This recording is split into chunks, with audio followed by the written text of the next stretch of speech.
오늘 우리가 보고 있는 말씀은 레위기 10장 말씀입니다. 레위기는 크게 세 가지의 이야기가 나오는데요.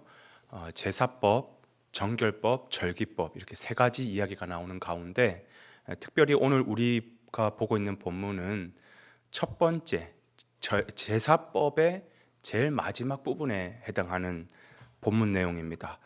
오늘 본문에 보니까 그 아론의 아들 가운데 나답과 아비후가 하나님 앞에 다른 불로 제사를 드리다가 하나님 앞에 저주를 받아 죽음을 당하는 장면이 기록되어 있습니다. 여기서 말하는 이 다른 불이라는 게 도대체 뭔가, 구체적으로 무엇을 의미하는가, 학자들의 여러 다양한 견해들이 있는데 어떤 학자는 이걸 문자 그대로 이렇게 해석을 해서 매일 아침 성소의 등불을 밝힐 때 그 불은 반드시 번제단에 있는 불을 가져다가 써야 되는데 이걸 그만 꺼트려 가지고 자기 마음대로 다른 불을 가져와 가지고 하나님 앞에 성소의 불을 켰다. 그 말 그대로 문자적으로 해석한 그런 사람들도 있고요. 이거는 문자적인 의미 아니라 마음의 문제, 마음의 태도의 문제다. 그래서 하나님에 대한 경외함, 사랑함, 존중함 없이 그냥 특권 의식에 빠져가지고 성의 없이 드렸다. 그 마음 때문에 하나님께서 치신 것이다. 또는 독주를 마시고 취한 상태로 들어가서 다른 불로 드렸다.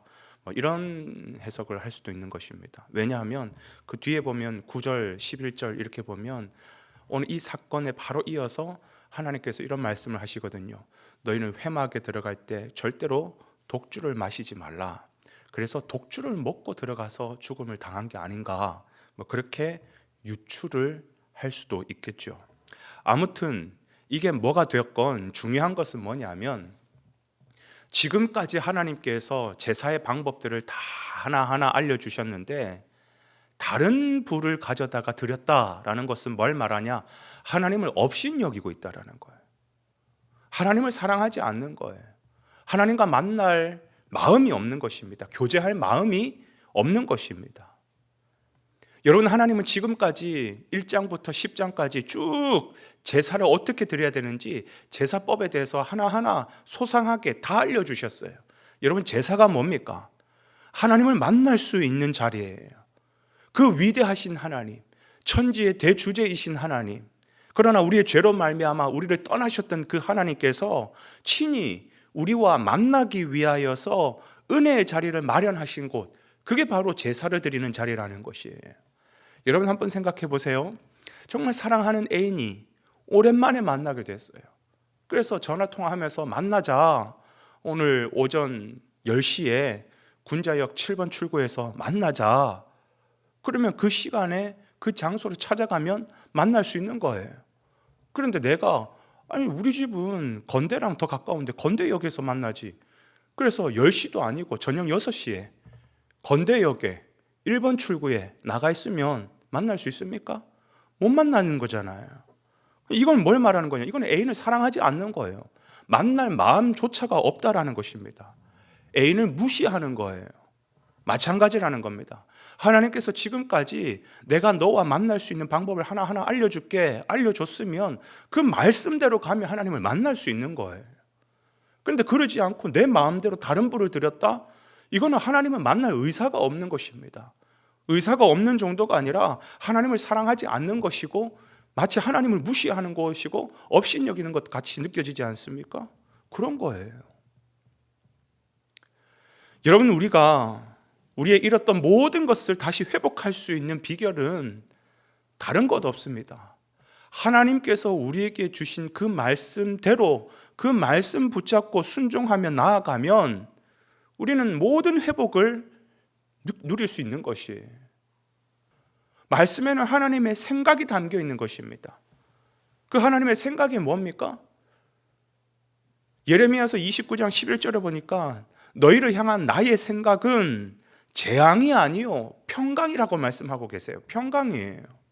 그러니까 하나님의 말씀은 우리를 무너뜨리거나 우리를 해코지하거나 우리를 힘들게 하거나 그게 하나님의 말씀이 아니라 우리를 고통 가운데 있는 우리를 회복시켜 주시고 만나 주시고 복을 주시기를 원하는 것, 이게 하나님의 말씀이 우리 가운데 주어진 거라는 거예요.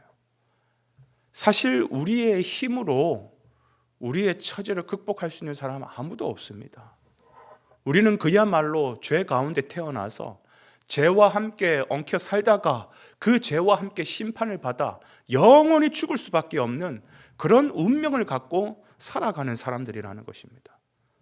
그러니 우리의 인생은 아무리 살아도 허무한 것이고 아무리 세상의 것을 가져봐도 기쁨이 없는 것이죠. 왜? 다 죽음 앞에서 절규하고 탄식하다가 그 마지막 고통의 지옥 가운데로 떨어질 수밖에 없는 것, 그게 우리 인생들이기 때문이에요. 그런 안타까운 모습을 바라보시면서 우리 하나님은 그 사랑에 기인하여서 모든 회복의 길을 친히 먼저 우리에게 마련해 주셨다라는 거예요. 그래서 우리는 다른 어떤 것이 아니라 하나님이 알려주신 그 말씀대로 따라가면 하나님을 만날 수 있는 것이고 하나님과의 관계의 모든 것을 회복할 수 있는 것이고 잃어버렸던 모든 축복을 회복할 수 있는 것이에요. 그래서 하나님은 지금까지 궁극적으로 말씀하신 이 모든 말씀의 핵심이 뭐냐? 모든 회복의 방법이 뭐였냐? 이 말씀의 결론은 뭐예요? 예수 그리스도잖아요. 예수 그리스도. 하나님의 방법, 회복의 핵심은 다름 아닌 예수 그리스도라는 것입니다. 그러니까 구약에 나오는 오늘 이 제사의 방법이라는 것이 뭐냐? 하나님께 나아갈 수 있는 회복의 방법이라고 말씀드렸는데, 이것이 제사라고 한다면 제사 역시 뭐예요? 신약의 관점으로 본다면 예수 그리스도를 상징하는 것이에요. 예수 그리스도를 의미하는 것입니다. 그런데 하나님이 알려주신 방법이 아니라 다른 불로 제사를 드렸다, 다른 불로 하나님 앞에 나아갔다, 이걸 신약의 관점으로 바라보면 뭐냐? 예수 그리스도가 아닌 다른 것을 붙잡았다, 다른 것을 의지했다, 그거와 같은 거예요. 여러분, 하나님이 알려주신 길 외에는 회복할 수 있는 방법이 없습니다. 특히 오늘 시대에 얼마나 그런 목소리들이 많이 있습니까? 예수 말고도 얼마든지 좋은 신들이 많다, 얼마든지 구원에 이를 수 있는 다양한 길이 있다, 얼마든지 좋은 종교들도 많이 있다, 그런 다원주의 시대에 살아가고 있지 않습니까? 종교 통합의 시대를 살아가고 있지 않습니까? WCC로 운동을 하고 있는 게 교회에서 그걸 앞장 세워가지고 교회가 그걸 주동하고 있어요. 그게 뭐냐? 오늘 시대에 전부 다 다른 불들이 되는 것입니다. 그 끝은 뭐냐? 죽음입니다. 오늘 그걸 보여주잖아요. 죽음이. 사랑하는 여러분, 오늘 하루를 살아가는 데 있어서도 세상은 그런 다양한 좋은 길을 제시할 거예요. 왜? 다다익선이니까. 많으면 많을수록 좋은 거고, 또 굳이 그 많은 것들을 얘기할 때 아니야, 예수밖에 없어, 그러면 괜히 또 분란만 생기잖아요. 왜 너는 고집을 부리냐? 왜 예수밖에 없다라고 얘기하냐? 내 말도 들어줘. 나는 이걸 좋아, 나는 저게 좋아. 그래, 좋은 게 좋다고 서로 그래, 다 이렇게. 이게 다원주의라고요. 인간적인 굉장히 매력은 있지만 그 다원주의, 그 종교 통합, 결국은 그 끝은 죽음입니다. 왜? 하나님께서 우리에게 말씀해 주시고 그리고 알려주신 하나님과 만날 수 있는 유일한 방법은 예수 그리스도 밖에는 없다라는 것이에요. 오늘 하루의 삶 가운데서도 여러분, 오직 예수가 여러분 마음 가운데 깊이 새겨져서 다른 것과 타협하지 마시고 존중하고 섬기고 그들에게 또 복음을 전해야 되겠지만 타협하지 마시고 예수 그리스도만 붙잡고 진리인 줄 믿으시는 귀한 저와 여러분의 복된 하루가 되시길 주의 이름으로 축원을 드립니다.